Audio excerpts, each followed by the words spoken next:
guys, ito na naman ako, maglilimas na naman ako dito sa sauda na ito, stock room ba?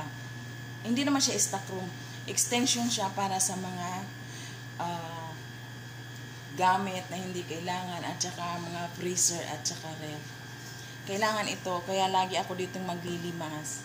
Kasi itong extension na ito, pag kaunting ulan lang, umuulan din sa loob. Ayan, so dagdag trabaho kay Inday.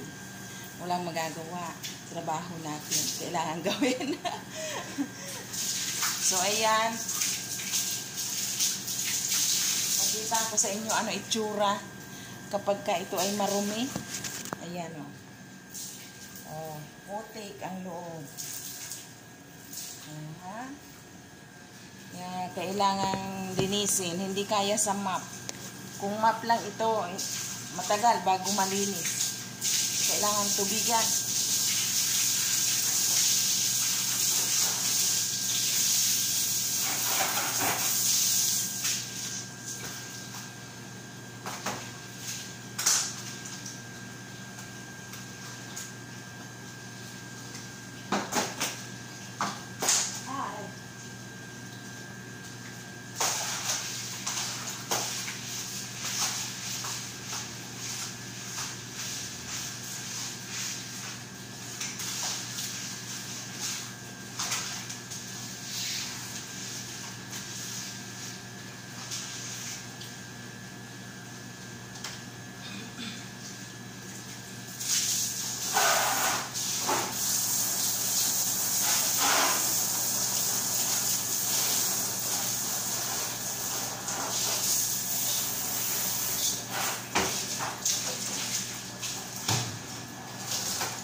Basa na ako.